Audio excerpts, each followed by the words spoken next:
Hi everyone, welcome in my class. I hope that you are doing well, student.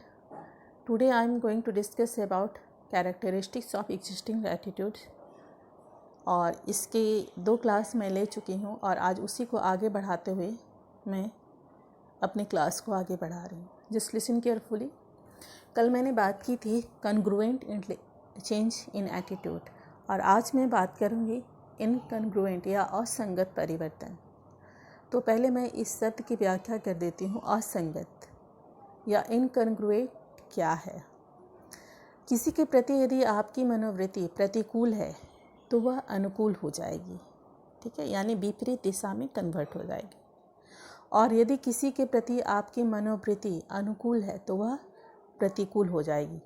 यह होता है इनकन्ग्रुएंट change या असंगत परिवर्तन. इस चित्र के द्वारा भी आप समझ सकते हैं इसको. अब मैं बात कर रही हूँ, मैं उसी उदाहरण को लेकर आगे बढ़ रही हूँ. Suppose you are thinking that BJP is not good party, but आपने न्यूज़ चैनलों में, अखबारों में या किसी के द्वारा कहा कि नहीं, उनके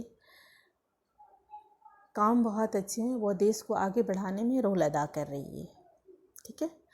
तो धीरे धीरे आपकी मनोवृत्ति बीजेपी के प्रति अनुकूल हो जाएगी, ठीक है, यानी पॉजिटिव एटीट्यूड विकसित हो जाएगा. यही होता है असंगत परिवर्तन. और यदि बीजेपी के प्रति आपके मन में प्रतिकूल मनोवृत्ति है, अनुकूल मनोवृत्ति है, ठीक है, मतलब आप सोचते हैं कि नहीं, वह बहुत अच्छी पार्टी है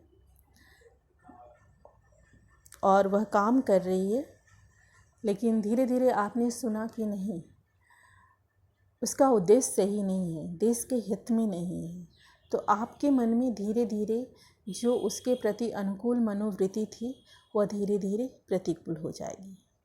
यानी असंगत परिवर्तन विपरीत दिशा में होता है. एक और उदाहरण द्वारा मैं आपको समझाने के प्रयास कर रही हूँ. आपको किसी ने कहा कि आपकी वह दोस्त अच्छे नहीं हैं, आप उनसे दूरी बना लीजिए, ठीक है. तो आपने उनसे दूरी बना ली बिना जाने, तो उसके प्रति आपके मन में एक प्रतिकूल मनोवृत्ति बन गई. अब किसी कारणवश किसी दिन उन्होंने आपकी सहायता की तो आपको बहुत अच्छा लगा. फिर आपने उनसे बातें करना शुरू किया, उनके बारे में जानना शुरू किया. तो ये धारणा जो आपकी प्रतिकूल थी उनके लिए, वह धीरे धीरे अनुकूल हो गई. यही होता है असंगत परिवर्तन. सो आई होप कि कैरेक्टरिस्टिक्स ऑफ एग्जिस्टिंग एटीट्यूड, यानी एटीट्यूड की जो मौजूदा एटीट्यूड में जो विशेषताएं हैं, वह एटीट्यूड को परिवर्तन में बहुत ही महत्वपूर्ण रोल अदा करती है. यह पहला पॉइंट था एटीट्यूड चेंज में. तो ये आपको क्लियर होगा. कल मैं आपसे फिर मिलूँगी, तब तक के लिए शुक्रिया.